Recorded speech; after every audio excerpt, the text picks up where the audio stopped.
Hi, everybody. I'm Randy Ray, and this is The Literate Texan, where we talk about books and literature, highbrow, lowbrow, and everything in between. And tonight, or today, depending on when you're watching this, I'm talking about 6 Victorian novels that are still relevant today. October is Victober on BookTube. It's a real popular event where we read novels from the Victorian era. The Victorian era is roughly, well, let's just call it the 19th century. You can get more specific dates if you want to than that, but it's basically when Queen Victoria had the throne in England. But it's amazing how relevant a lot of the Victorian novels still are today. And one of the ways to judge that relevancy is by, it's just a rough gauge that I like, is, what do we got in terms of adaptations for the screen? Most works of literature, or many works of literature, if they're good, get adapted for the screen. So someone talked a little bit about each book and how it was adapted to the screen. But yeah, and we're going to start with Great Expectations. That's number 1 on my list. Great Expectations is one of the best books I've read over the last year. I did it as a buddy read with a friend of mine who is not on BookTube. It's a Charles Dickens book. And let's see, I got a publication date for this here too.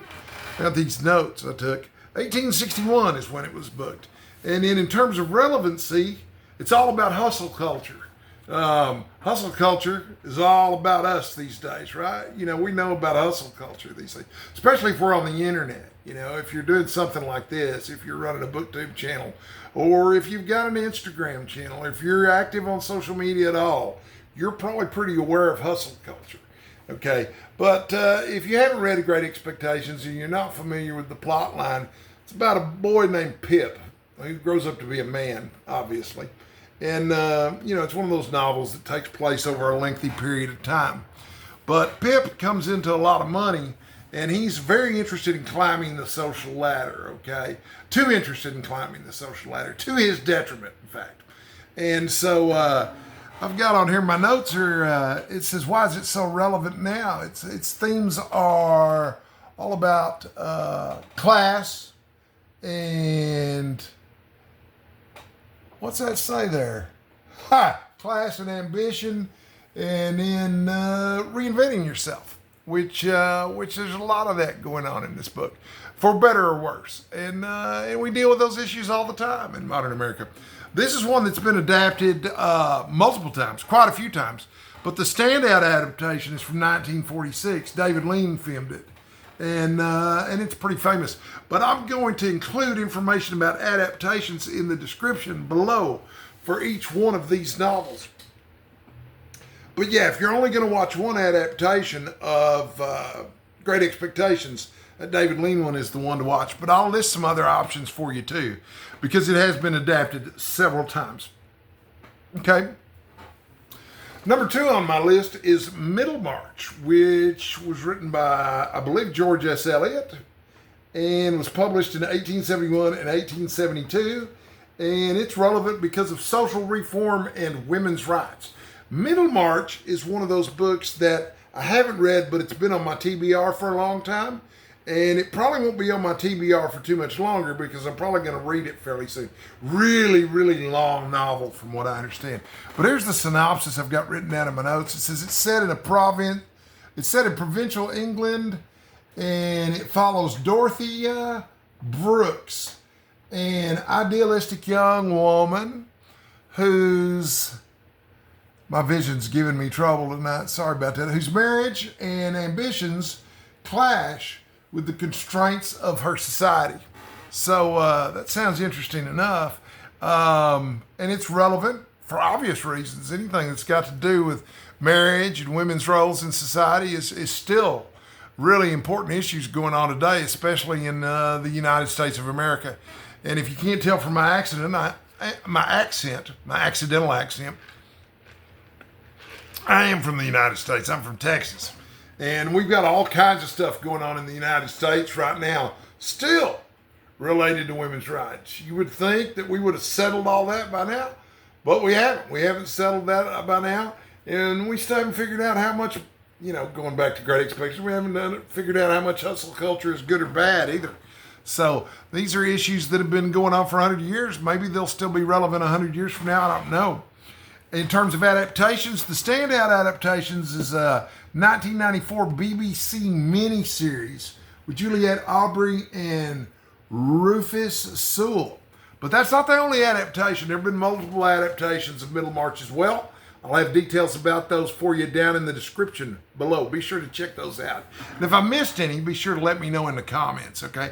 Also, if you've got any comments about the relevancy of any of these Victorian novels to our day and age, I'd like to hear your thoughts too. Maybe you think that Great Expectations doesn't have any relevancy to modern society. And if you can make an argument for that case, I'd love to see it down there. Maybe you've got a favorite Victorian novel that you think is incredibly relevant to modern times that I didn't include on this list. If that's the case, please go in the comments, tell me about it and why I should have included it. And I'll try to do better in my next video and include something about it. Number 3, is The Picture of Dorian Gray, okay, which was written by Oscar Wilde. Let's see, publication date of this one is 1890. Okay, Instagram culture, celebrity culture. Okay, so I read The Picture of Dorian Gray in high school, actually, and I've read it since then. I used to own a bookstore that specialized in horror novels, and we read The Picture of Dorian Gray as our book of the month for the book club there one month. So I'm real familiar with The Picture of Dorian Gray, and I don't worry too much about spoiler alerts with novels that are over 100 years old, but I'm going to go ahead and give you a spoiler warning right now, and you can just assume that the rest of the video is going to include spoilers too. But The Picture of Dorian Gray is about a young man who parties all the time, and he does stuff that's not considered the kind of stuff that you should do if you're a virtuous young man. The implication is that there's a lot of sinning going on in this boy's life. And you eventually learn, the thing is, he doesn't age. He's doing all this hard partying and stuff, the kind of stuff that ages you, okay? I've got an ex-girlfriend who told me she wanted me to pay for her to get Botox one time. And I told her, I said, look, smoke fewer cigarettes, quit drinking alcohol, and start drinking some water. You'll take 10 years off overnight. You won't have to pay for Botox. But Dorian Gray, no matter how hard he parties, does not suffer from any of these wrinkles and stuff. But eventually, you find out that there's a portrait of Dorian Gray in a closet. And all the damage and all the aging that should have been done to him in real life has been done to this portrait as he's lived this wild, hard partying lifestyle and stuff. It's really creepier than it sounds, too. But, in terms of relevancy, man, we already talked about it. Instagram, filters. If you've ever used a filter to make yourself look younger online, or, God forbid, you've met a potential romantic partner who was using filters and they don't look anything like they did online, you're experiencing some Picture of Dorian Gray action in real life. So, as far as adaptations go, this one's been adapted multiple times too. The Standout adaptation that I've got listed on here is from 1945. It's the Hollywood version. Oscar-winning cinematography here, okay? So yeah, that'd be the one to check out, all right? And then there were several others. I think Asylum Pictures, which specializes in making B-movies and knockoff pictures, I think even Asylum Pictures got into the act and made their own version of The Picture of Dorian Gray. Of course, it's just as schlocky as everything else they've made. But sometimes, even with these low-budget B-movie adaptations of these things, some of the greatness of the original work shines through. But there's better adaptations to watch. Watch the better adaptations, okay? Number 4, Dracula from 1897, Bram Stoker. You probably don't need me to explain to you what Dracula is about, because Dracula is one of the most famous and most adapted works of literature of all time. There have been over 200 films made about Dracula. 200 films, okay? That's a lot. And that's not counting TV shows either. I mean, there have been television shows about Dracula too. How's it relevant to us? Well, there's the whole idea of a pandemic. There's the whole idea of contagious diseases. There's the whole idea of immigrants being bad for us. Dracula is told from multiple perspectives, but how reliable are the narrators? How much of their fear of Dracula is simply related to the fact that he's from Transylvania and his ways aren't our ways. This is some food for thought, but this is also one of the things that makes Dracula so relevant to our time is, I don't know if you're aware of what's going on in the United States or not, but there's some severe xenophobia that's going on in this country right now. Dracula taps into and makes real, on the page at any rate, this xenophobia and the fear that people have, for foreigners. Well, I'm just going to say it. So, as far as the standout editions go, there's multiple standout editions of Dracula, but I've got listed here the 1931 Universal Pictures one with Bela Lugosi, which, it's as cool as any of them. None of them are particularly accurate, though, in terms of adapting the novel's plot. I mean, all of them deviate quite a bit. If you're looking for something just a little bit more modern than that 1933 vision, be sure to check out Hammer's version of Dracula from 1958. Hammer was a British studio that adapted a lot of these classic monsters after Universal Studios did, but they did it in color, and they did it with actors Peter Cushing and Christopher Lee, and those are in color, and sometimes very vivid, bright color. And in some ways, those are just as accurate, if not more accurate, in terms of adapting the novels. But there's just, like I say, there's been over 200 adaptations. You can take your choice, okay?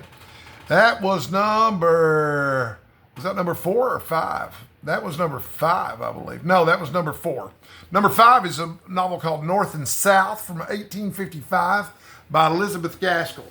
This is another one that I haven't read yet, but it's on my TBR. I plan to get to it very soon because I'm really into the Victorian novel anyway. I think it's wonderful. But this one says, I've got it written down here, Marjorie Hale moves from the rural south of England to an industrial northern town where she clashes and eventually connects with the guy who owns the local factory. So, I mean, it's probably pretty obvious how this relates to modern day America and is still relevant. It's all about class struggles and connecting with people in other classes than your own social class. You've heard of the 1%. It sounds like this guy who owns and operates this factory in this novel is part of the 1%, and she's part of the 99%. So it sounds really good to me. I want to read it. It's been adapted.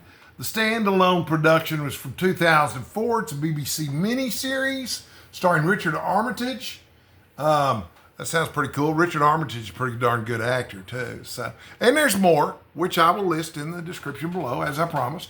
And finally, number 6, The Strange Case of Dr. Jekyll and Mr. Hyde. I don't know if you've noticed or not, but 3 of the 6 novels on this list are horror novels. It is October. Halloween is coming up, so this stuff's on my mind, okay?